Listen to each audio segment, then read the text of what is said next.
ഇപ്പം ജിബിനുമായിട്ട് ഈ നടന്ന AI സമ്മിറ്റ്, അതിനെപ്പറ്റി നമുക്ക് ചിറ്റ്ചാറ്റിൽ ഒരു ഭാഗമുണ്ട്. അത് കഴിഞ്ഞിട്ട് അതിൻ്റെ പൊളിറ്റിക്കൽ വശമുണ്ട്.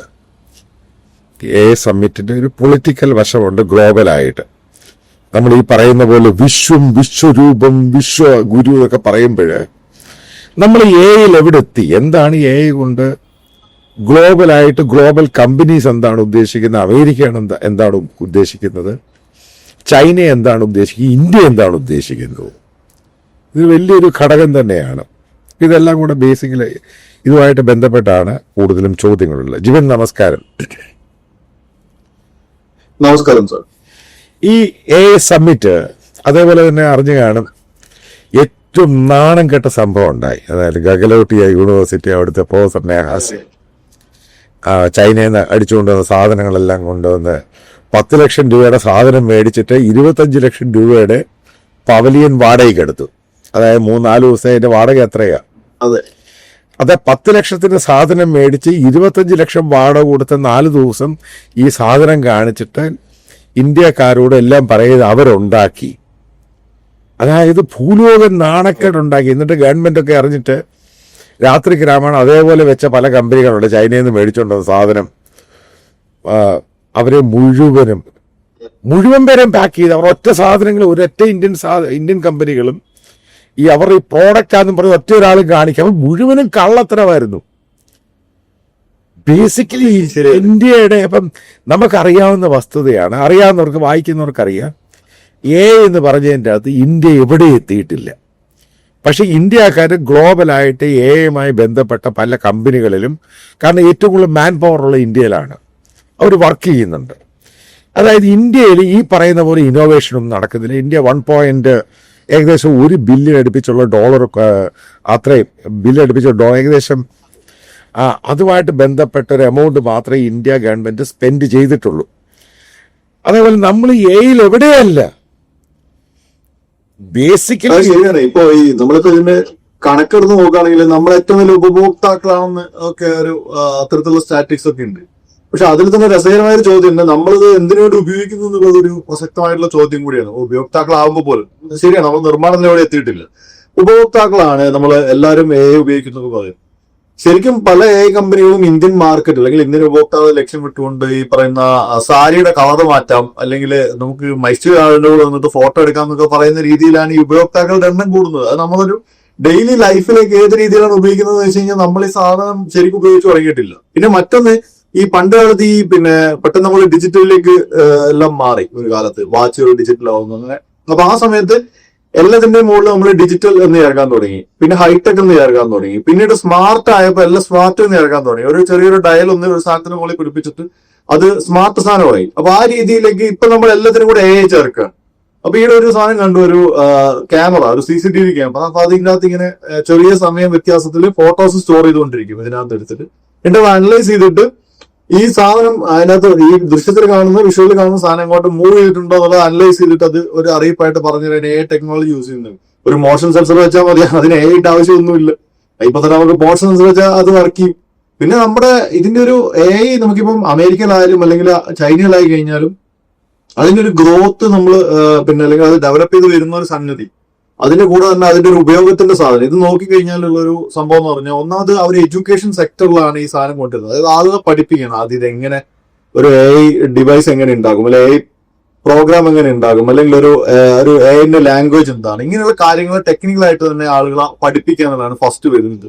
പിന്നെ അതുപോലെ വിദ്യാഭ്യാസ സ്ഥാപനങ്ങളിൽ ഈ പറയുന്ന AI ഇന്റഗ്രേറ്റ് ചെയ്തുകൊണ്ടുള്ള, നമുക്കിപ്പോ ലാംഗ്വേജ് ആയി കഴിഞ്ഞാലും അതല്ലെങ്കിൽ സയൻസ് ആയാലും ടെക്നോളജി ആയാലും അതിനൊക്കെ AI ഇന്റഗ്രേറ്റഡ് ആയി. കാരണം അത് താരതമ്യം ഇൻഡസ്ട്രിയലായിട്ടോ അല്ലെങ്കിൽ മറ്റൊരാവശ്യം ഉപയോഗിക്കുന്നതിനേക്കാളും വളരെ ചെലവ് കുറഞ്ഞ രീതിയിലൊക്കെ ഉണ്ടാക്കാൻ പറ്റുന്ന സാധനമാണ് ഈ AI ടൂളുകളൊക്കെ, ഈ പഠനാവശ്യത്തിനൊക്കെ ഉള്ള. അങ്ങനെയൊക്കെ കൊണ്ടുവന്നിട്ട് പിന്നീട് അത് ഫാമിങ്ങിലേക്ക്, അതിനുശേഷം അത് ഇൻഡസ്ട്രിയലിലേക്ക്, ആ രീതിയിലാണ് ഈ സാധനം കൊണ്ടുവരുന്നത്. ഇപ്പൊ ചൈനയിലൊക്കെ നോക്കിക്കഴിഞ്ഞാൽ അവര് യഥാർത്ഥത്തിൽ അവിടെ ചീപ്പ് ലേബറുള്ള ഒരു സ്ഥലമാണ്. അപ്പൊ പലർക്കും സംശയം ഉണ്ടായിരുന്നു ചൈനയിൽ ഈ സാധനം കൊണ്ടുവന്നു കഴിഞ്ഞാൽ എന്ത് സംഭവിക്കും. ഇപ്പൊ അമേരിക്കയിൽ ഓക്കെ, കാരണം അവിടെ പല സെക്ടറിലും അവർക്ക് ജോലിക്കാരെ കിട്ടാനില്ല. അപ്പൊ അവരവിടെ ഈ പറഞ്ഞ യന്ത്രവൽക്കരണം ആയാലും പിന്നീട് ഈ പറയുന്ന കമ്പ്യൂട്ടർവൽക്കരണം ആയാലും ഇനിയിപ്പോ AI ആണെങ്കിലും അവരെ സംബന്ധിച്ച് അതൊരു വലിയ പ്രശ്നമാണ്. പക്ഷെ ചൈനയൊക്കെ വലിയ പോപ്പുലേറ്റഡ് രാജ്യമാണ്. പക്ഷെ അവരൊക്കെ അത് ഉപയോഗിക്കുന്നത് ഇപ്പൊ അമേരിക്കയിലായാലും ചൈനയിലായാലൊക്കെ ഇതിനൊരു ഉപയോഗം എന്ന് പറയുന്നത് മനുഷ്യനേക്കാളും ആക്യുറേറ്റ് ആയിട്ട് ജോലി ചെയ്യാൻ അല്ലെങ്കിൽ മനുഷ്യനേക്കാളും പ്രൊഡക്ടിവിറ്റി തരുന്ന മേഖലയിൽ അങ്ങനെയുള്ള സ്ഥലങ്ങൾ കണ്ടുപിടിച്ചിട്ട് അത്തരം സ്ഥലങ്ങളാണ് അത് ഉപയോഗിക്കുന്നത്. ഉദാഹരണത്തിന് ഫാമിങ്ങിനൊക്കെ ഉപയോഗിക്കുമ്പോൾ ഒരു സ്ക്വയർ മീറ്റർ സ്ഥലത്ത് നെല്ല് നട്ട് കഴിഞ്ഞാൽ അതിനെത്ര വെള്ളം വേണം, അതിനെത്ര പെസ്റ്റിസൈഡ് അടിക്കണം, അതൊക്കെ കാൽക്കുലേറ്റ് ചെയ്യുന്നതും അത് ചെയ്യാൻ വേണ്ടിയിട്ടുള്ള അതിന്റെ കാൽക്കുലേഷൻസ് ആയാലും അത് ഫാർമറിന് അഡ്വൈസ് കൊടുക്കുന്നത് മുതൽ അത് സ്വന്തമായിട്ടും അതുമായിട്ട് കണക്ട് ചെയ്ത ഉപകരണങ്ങൾ ഉപയോഗിച്ചിട്ട് പമ്പ് ചെയ്യുന്ന അടക്കമുള്ള ആ ഒരു സ്ഥലത്തിലേക്കൊക്കെയാണ് ഇതിന്റെ ഒരു പ്രാക്ടിക്കൽ ഇതിന്റെ ഒരു ഉപയോഗം വരുന്നത്. അപ്പൊ ഇതിന്റെയൊക്കെ ഒരു തുടക്കകാലത്താണ് ഈ പറയുന്ന പട്ടിയൊക്കെ അവർ ഡെവലപ്പ് ചെയ്തത്. എന്താണെന്ന് വെച്ച് കഴിഞ്ഞാൽ മനുഷ്യനായിട്ട് എങ്ങനെ ഇന്ററാക്ട് ചെയ്യും, ഇത് ഏത് രീതിയിൽ വർക്ക് ചെയ്യും, അത് ബേസിക്കലി ഒരു ടോയിഡായ രീതിയാണ് അത് കൊണ്ടുവന്നത്. സത്യം അതൊരു ടോയ് ആണ് അത്. അപ്പൊ നമ്മളിപ്പോഴും ഈ പറയില്ലേ, കേരളത്തിലൊക്കെ ഇപ്പൊ പത്രത്തിലൊക്കെ കാണും ഇങ്ങനെ ഒരു പ്രാദേശിക ശാസ്ത്രജ്ഞൻ വളർന്നു വരുന്നു, അയാൾ ഹെലികോപ്റ്റർ ഉണ്ടാക്കാൻ നോക്കി. അപ്പൊ അതിനായിട്ട് ആൾക്കാർ കമന്റ് ചെയ്യും, ഇയാൾ ചൈനയിലും അമേരിക്കയിലൊക്കെ ആണെങ്കിൽ വലിയ ആളായിരുന്നു. ഈ ചൈനയിൽ അമേരിക്കയിലുള്ള ഒരാൾ ഇപ്പൊ ഹെലികോപ്റ്റർ ഉണ്ടാക്കാൻ നോക്കി കഴിഞ്ഞാൽ അവിടുത്തെ ഗവൺമെന്റ് തിരിഞ്ഞു നോക്കത്തില്ല. കാരണം ഹെലികോപ്റ്റർ ഓൾറെഡി ഇവിടെ ഉണ്ട്, ഡ്രോൺ ഓൾറെഡി ഇവിടെ ഉണ്ട്. അപ്പൊ നമ്മൾ ഈ പറയുന്ന പട്ടിയെ അല്ലെങ്കിൽ ഡ്രോണിനെ അല്ലെങ്കിൽ വേറെ സാധനത്തിൽ ഉണ്ടാക്കേണ്ട ആവശ്യം നമുക്ക് വരുന്നില്ല. പിന്നെ വേറൊരു എക്സ്പോയിട്ട് ബന്ധപ്പെട്ടിട്ട് തോന്നിയ വേറൊരു സംഗതി, ഇപ്പം കമ്പ്യൂട്ടർ ഒരു വിപ്ലവം ഉണ്ടായ സമയത്ത് നമ്മൾ അതിനകത്ത് എളുപ്പത്തിൽ എങ്ങനെ ജോലി കിട്ടും, അതായത് ഒരു കോൾ സെന്റർ ആയാലും ഒരു പ്രോഗ്രാമിംഗ് പഠിച്ചിട്ടാണെങ്കിലും ഒരു സോഫ്റ്റ്വെയർ പഠിച്ചിട്ടാണെങ്കിലും എന്നുള്ള രീതിയിൽ നമുക്കിപ്പോ നോക്കി ഇന്ത്യക്കാർ ഗ്ലോബലി വർക്ക് ചെയ്യുന്ന കൂടുതലും സോഫ്റ്റ്വെയർ സൈഡിലാണ്. നമ്മുടെ നാട്ടിലുള്ള കമ്പനികൾ നോക്കി കഴിഞ്ഞാലും സോഫ്റ്റ്വെയർ ആണ്, ഹാർഡ്വെയറിലോട്ട് നമ്മൾ പോകുന്നില്ല. ഇപ്പൊ നമ്മൾ ഈ പറയുന്ന വരുന്ന സമയത്ത് നമ്മൾ എവിടെയാണ് നമ്മളെ പൊസിഷൻ, നമ്മൾ അതിനകത്ത് ഈ പറയുന്ന വളരെ കൃത്യമാണ് ഈ പറയുന്ന ഈ IT മേഖലയിൽ നമ്മൾ സോഫ്റ്റ്വെയർ മാത്രമേ ഉള്ളൂ, നമ്മൾ ഹാർഡ്വെയറിലില്ല. അത് എല്ലാവർക്കും അറിയാവുന്ന വസ്തുതയാണ്. ഇല്ല, നമ്മൾ എവിടെയില്ല, എവിടെയുമില്ല. ഇനിയിപ്പോ നമ്മൾ ഈ അടുത്ത ലോട്ട് വരുമ്പോഴും നമ്മൾ ഈ പറയുന്ന നമുക്ക് അതിനകത്ത് പൊസിഷൻ ചെയ്യാൻ പറ്റും. നമ്മളിപ്പോ ഹാർഡ്വെയറിലേക്ക് പോവാണെങ്കിൽ അല്ല അതിനകത്ത് ജിബിനൊരു കാര്യമുണ്ട്. ഇപ്പൊ ഹാർഡ്വെയർ ആണെങ്കിൽ സോഫ്റ്റ്വെയർ ആണെങ്കിൽ തന്നെയും ഈ സോഫ്റ്റ്വെയർ ഡിസൈൻ ചെയ്യുന്നൊക്കെ അമേരിക്കയില. കറക്റ്റ്. ഇതിന് ഹാർഡ്വെയർ മുഴുവൻ എന്ത് വരുന്നത് ചൈന എന്നാണ്. ഈ പറയുന്നതിന്റെ ഓപ്പൺ ആയി അങ്ങനെയുള്ള സാധനങ്ങളെല്ലാം നമുക്ക് വളരെ ചീപ്പായിട്ട് നോക്കി പറഞ്ഞാൽ എത്ര എഡിറ്റ് ചെയ്യാൻ വേണ്ടിയിട്ടുള്ള സാധനമൊക്കെ മറ്റു സ്ഥലങ്ങളിൽ. അപ്പൊ ഇതിനകത്ത് നമ്മുടെ പൊസിഷൻ എവിടെയാണ്, അത് നമ്മൾ ആദ്യം നിശ്ചയിക്കണം. അല്ല അതായത് നമ്മുടെ ഒരു ഇതിനകത്ത് നമ്മുടെ ഒരു ആവശ്യത്തിനനുസരിച്ചിട്ട് അല്ലെങ്കിൽ നമ്മുടെ ഒരു പോപ്പുലേഷൻ അനുസരിച്ചിട്ട് ഈ സംഭവങ്ങൾ ഉപയോഗിക്കുക എന്നുള്ളതാണ്. അതിൽ വേറൊരു ഇതായിട്ട് നമ്മളിപ്പോ സ്മാർട്ട് സിറ്റി കൊണ്ടൊരു സാധനം ഉണ്ടാക്കിയിട്ടുണ്ട്. ഇവിടങ്ങളിൽ ട്രാഫിക് കൺട്രോൾ ചെയ്യുന്ന പോലും ഈ പറയുന്ന സമ്മറിൽ 50 ഡിഗ്രി സെൽഷ്യസിൽ ഒരു മനുഷ്യൻ ഒരു പോലീസുകാരൻ നിന്നിട്ട് മാനുവൽ ആയിട്ടാണ് ചെയ്തുകൊണ്ടിരിക്കുന്നത്. അല്ലെങ്കിൽ വെറും ടൈമർ വെച്ചിട്ട് 5 മിനിറ്റ് ഈ സ്ഥലം തുറക്കുന്നു, 5 മിനിറ്റ് റോഡിന്റെ ഓപ്പോസിറ്റ് തുറക്കുന്നതാണ്. അവിടെ പോലും നമുക്കൊരു ഡിജിറ്റൽ ആയിട്ടുള്ള അല്ലെങ്കിൽ സ്മാർട്ട് ആയിട്ടുള്ള ഒരു സംവിധാനം. അങ്ങനെയാണ് നമ്മൾ 800 സ്മാർട്ട് സിറ്റി ഉണ്ടാക്കി, 1000 സ്മാർട്ട് സിറ്റി ഉണ്ടാക്കി എന്നൊക്കെ പറയുന്നത്. അപ്പൊ ഇനി നമ്മൾ ഉണ്ടാക്കാൻ പോകുന്ന പോലത്തെ പട്ടിക വശത്താണ്. അല്ല ഇതിനകത്ത് എനിക്കൊരു ടെക്നിക്കൽ ചോദ്യമുണ്ട്. അതായത് അമേരിക്ക സോഫ്റ്റ്വെയർ ഡിസൈൻ ചെയ്യുന്നു, ഇന്ത്യ അതിന്റെ ബാക്ക് ഓഫീസിൽ വർക്ക് ചെയ്യുന്നു. അതാണ് ഇന്ത്യൻ IT കമ്പനി എല്ലാം TCS ഉൾപ്പെടെ എല്ലാ കമ്പനിയും ചെയ്യുന്നത്. അതാണ് ഇവിടുത്തെ മേജർ ഈ പറയുന്ന IT എന്ന് പറയുന്നത്. ഏകദേശം വലിയൊരു ശതമാനം അമേരിക്കൻ കമ്പനിക്ക് വേണ്ടിയാണ് ഇത് ജോലി ചെയ്യുന്നത്, അവരാണ് ഡിസൈൻ ചെയ്യുന്നത്. ഓക്കെ, അതിൻ്റെ ഹാർഡ്വെയർ മുഴുവൻ ഉണ്ടാക്കുന്നത് ചൈനയിലാണ്. ആ സാധനം ഹാർഡ്വെയർ ചൈന ഇന്ത്യയിൽ വരുന്നത്, ഇന്ത്യയെ വെച്ച് ഇതിൻ്റെ സോഫ്റ്റ്വെയർ ഇവർ അമേരിക്കയുടെ കോൺട്രാക്ട് എടുത്തിട്ട് നമ്മൾ അതിൻ്റെ ബാക്ക് ഓഫീസും മറ്റുള്ള കാര്യങ്ങൾ ചെയ്തു കൊടുക്കുന്നു. എൻ്റെ ചോദ്യം, ഈ AIക്കകത്ത് അമേരിക്കയാണ് അതിൻ്റെ അത് പയനിയർ, അവരാണ് ഇത് ഡെവലപ്പ് ചെയ്തിരിക്കുന്നത്, ഡിസൈൻ ചെയ്തിരിക്കുന്നത്, മറ്റുള്ള സംഭവങ്ങൾ. അതിൻ്റെ ഹാർഡ്വെയർ നേരെ പോയേക്കുന്ന ചൈനയിലാണ്. എക്യുപ്മെൻറ്റ്സ് മുഴുവനും ചൈനയാണ് ഉണ്ടാക്കുന്നത്. റോബോട്ടിക് ടെക്നോളജി ആണെങ്കിലും, ഇപ്പം റോബോ ഡോഗ് ആണെങ്കിലും, റോബോ ഹ്യൂമനോയിഡ് അതായത് മനുഷ്യനെ വെച്ചാണെങ്കിലും ഇതെല്ലാം ചൈനയാണ് ഉണ്ടാക്കുന്നത്. എൻ്റെ ചോദ്യം, ഇന്ത്യയുടെ റോൾ എവിടെ ആയിരിക്കും? ഇതാണ് ചോദ്യം. ഇതിനകത്ത് സാർ ഇതിനകത്ത് ഒരു പ്രധാനപ്പെട്ട സാധനം നമ്മൾ ആദ്യം പറഞ്ഞു തുടങ്ങിയ പോലെ തന്നെ ഇവര് ഇപ്പൊ ഒരു ടെക്നോളജി അല്ലെങ്കിൽ ഒരു സംഭവം അതിനകത്ത് എപ്പോഴും ഒരു ദീർഘകാല റിസർച്ച് എന്ന് പറയുന്നത് ഇതിന്റെ ഒരു പ്രധാനപ്പെട്ട ഘടകമാണ്. ഇപ്പൊ അമേരിക്ക എന്തുകൊണ്ട് അതിനകത്ത് മുന്നോട്ട് നിൽക്കുന്നു, അല്ലെങ്കിൽ ചൈന എന്തുകൊണ്ട് മുന്നിട്ട് നിൽക്കുന്നു എന്ന് പറയുന്നതിനകത്തൊരു സംഭവം എന്ന് പറഞ്ഞാൽ, ഇപ്പൊ ചൈന തന്നെ അവർക്ക് ഈ സോവിയറ്റ് യൂണിയനൊക്കെ തകർന്ന സമയത്ത് അവിടെയുള്ള പല ശാസ്ത്രജ്ഞരും അവരുടെ ടെക്കൊക്കെ പിന്നീട് ഏറ്റെടുത്ത് പോകുന്ന റഷ്യയല്ല, മറിച്ച് ചൈനയാണ്. അപ്പൊ ആ രീതിയിൽ അവർക്കൊരു ദീർഘമായ ഒരു പാരമ്പര്യം ഈ പറഞ്ഞ റിസർച്ചിലൊക്കെ ഉണ്ട്. ഉദാഹരണത്തിന് ഇപ്പൊ നമ്മുടെ ISRO, നമ്മളിപ്പോ ഏറ്റവും ഇന്ത്യ നമുക്ക് മുന്നിട്ട് നിൽക്കുന്ന ഒരു സംഗതി എന്ന് പറഞ്ഞാൽ സ്പേസ് റിസർച്ചാണ്. അപ്പൊ ഈ ISRO ഒരു ദീർഘ ചരിത്രമുണ്ട്. ഒരു റോക്കറ്റ് സൈക്കിളിന് മുകളിൽ കെട്ടിക്കൊണ്ടുവന്നിട്ട് ഒരു പള്ളിയുടെ ആൾക്കാരിൽ വെച്ച് അസംബിൾ ചെയ്ത് തുടങ്ങിയ ആ ഒരു ചരിത്രം അവിടുന്ന് തുടങ്ങിയിട്ടാണ് നമ്മളിപ്പോ ഈ പറയുന്ന തുടർച്ചയായിട്ട് സക്സസ്ഫുൾ ആയിട്ട് മിഷൻസ് നടത്തിക്കൊണ്ടിരിക്കുന്നത്. ഈ പറയുന്ന അമേരിക്കയിൽ നിന്നുള്ള പ്രൈവറ്റ് കമ്പനീസിന്റെ തന്നെ ഈ സാറ്റലൈറ്റ്സ് ഒക്കെ നമ്മൾ ലോഞ്ച് ചെയ്യുന്ന രീതിയിലേക്ക് നമ്മൾ ഡെവലപ്പ് ആകുന്നത് ദീർഘകാല റിസർച്ചിന്റെ ഭാഗമായിട്ട്. അപ്പൊ ചൈനയിൽ നമുക്ക് നേരത്തെ ഒരു കാഴ്ച ഉണ്ടായിരുന്നു, അവരൊരു ഹ്യൂമനോയിഡ് റോബോട്ട്, അത് ഇങ്ങനെ ഫുട്ബോൾ കളിക്കുന്ന ഒരു സാധനമാണ്. അപ്പൊ അത് ഗാലറിയിലോട്ടൊക്കെയാണ് ഗോൾ അടിക്കുന്നത്. അപ്പൊ കാല് വീശുന്നു, ബോൾ കൊള്ളുന്നില്ല. ആ രീതിയിലൊക്കെ ഒരു സാധനം ഉണ്ടായിരുന്നു. അപ്പൊ അന്ന് അതിനെ ഭയങ്കരമായിട്ട് ആൾക്കാർ തമാശയായി, കുറച്ച് മുന്നേ ഉള്ളതാണ്. പക്ഷെ ഇപ്പൊ ഈ കഴിഞ്ഞ, എനിക്ക് തോന്നുന്നു ഇപ്പൊ ഈ വിന്റർ ഒളിമ്പിക്സിലൊക്കെ അവർ ഭയങ്കരമായിട്ട് പെർഫോം ചെയ്തു. ഹ്യൂമനോയിഡ് റോബോട്ട്സ് വളരെ ആക്യുറേറ്റ് ആയിട്ട് പെർഫോം ചെയ്തു. അതായത് അതൊരു റിസർച്ച് ആയിരുന്നു. അതായത് ആദ്യം അവർ ചെയ്ത സാധനം മറിഞ്ഞു വീണു, നടക്കാം, അതായത് രണ്ടുകാര്യം നടക്കുന്ന സാധനമായിരുന്നില്ല. അപ്പൊ നമ്മളിപ്പോ ഇതിനകത്ത് ഒരു പൊസിഷൻ, ഇപ്പൊ ഈ ISROയുടെ കാര്യം പറഞ്ഞ പോലെ ഇതിനകത്ത് നമ്മൾ ഈ പറയുന്ന നമുക്ക് ആവശ്യമുള്ള ചെറിയൊരു ഫാമിങ്ങിനാണെങ്കിൽ ഫാമിങ്ങിന് ആവശ്യമുള്ളത്, അതല്ലെങ്കിൽ നമുക്കൊരു ഈ പറഞ്ഞ സിറ്റികളിൽ ഇപ്പൊ ഏറ്റവും വലിയ ഒരു ഉദാഹരണം, നമുക്ക് എപ്പോഴും ബിസിനസ് ഒക്കെ ഒരു നീഡ് കംപ്ലീറ്റ് ചെയ്യാൻ വേണ്ടിയിട്ടൊക്കെയാണോ നമ്മളൊരു ബിസിനസ് ഡെവലപ്പ് ചെയ്യുന്നത്. അപ്പൊ അങ്ങനെയൊക്കെ നോക്കുമ്പോൾ അവർ തന്നെ ടെക്നോളജി മറ്റു കാര്യങ്ങളെല്ലാം നമ്മളൊരു നീഡ് ഫുൾഫിൽ ചെയ്യാൻ വേണ്ടിയിട്ടാണ് ചെയ്തു തുടങ്ങുന്നത്. അപ്പൊ അങ്ങനെ നോക്കുകയാണെങ്കിൽ ഇപ്പൊ ഇന്ത്യയിൽ പിന്നെ മാനുവൽ സ്കാവഞ്ചിങ് എന്ന് പറയുന്ന ഒരു സംഗതി, അത് വളരെ അപകടകരമായിട്ടുള്ള ഒരു സാധനമാണ്. ഈ സ്മാർട്ട് സിറ്റികളായി കഴിഞ്ഞാൽ എവിടെ ആയാലും ഈ പറഞ്ഞ പാർലമെന്റിന് മുന്നിലുള്ള സ്ഥലത്ത് മാൻഹോളിൽ പോലും മനുഷ്യൻ ഇറങ്ങിയിട്ടാണ് ഈ സാധനം വാരിയെടുക്കുന്നത്. അപകടമായിട്ടുള്ള ഒരു സാധനം, ഏറ്റവും ക്രൂരതയും കൂടാണത്. കറക്റ്റ്, ഏറ്റവും ക്രൂരതയാണ്, ഏറ്റവും കൂടുതൽ മരണസംഖ്യയുള്ള ഒരു സാധനമാണ്. പിന്നെ നമുക്കറിയാം ഈ പറഞ്ഞ സ്കാവഞ്ചറിനെ നമുക്ക് ടെക്നോളജി ഉപയോഗിച്ച് റീപ്ലേസ് ചെയ്ത് കഴിഞ്ഞാൽ അതിലും വലിയ ഗുണം വേറെ, അല്ലെങ്കിൽ റോബോട്ടിക്സ് ഉപയോഗിച്ച് റീപ്ലേസ് ചെയ്ത് കഴിഞ്ഞാൽ വേറെ അതിനും വലിയൊരു നല്ല കാര്യം വേറെ ചെയ്യാനില്ല.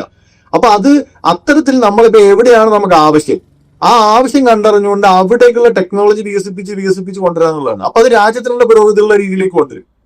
അപ്പൊ നമ്മളിപ്പോ ഈ പറയുന്ന ചൈന ഉണ്ടാക്കി ഒഴിവാക്കിയ ഒരു പിന്നെ ആമസോണിൽ വാങ്ങിക്കാൻ പറ്റുന്ന ഒരു റോബോട്ട് ടോയ് വാങ്ങിക്കുക, അതല്ലെങ്കിൽ ഈ പറയുന്ന അമേരിക്ക ഡെവലപ്പ് ചെയ്തൊരു സോഫ്റ്റ്വെയറിനകത്ത് പോയിട്ട് കല്യാണ ഫോട്ടോയില് ഈ ബ്രൈഡിന്റെ ഗ്രൂമിന്റെ കളർ കൂട്ടുക എന്നൊക്കെ പറയുന്ന സാധനത്തിനപ്പുറത്തേക്ക് നമ്മുടെ നീഡ് എന്താണ്, അതിന്റെ രീതിയിൽ ഡെവലപ്പ് ചെയ്ത് കൊണ്ടുവന്നു കഴിഞ്ഞാൽ ഇത് നമ്മുടെ മൊത്തത്തിലുള്ള രാജ്യത്തിന് തന്നെ ഡെവലപ്മെന്റിന് ഉപകാരപ്രദമായിട്ട് വരുമല്ലോ.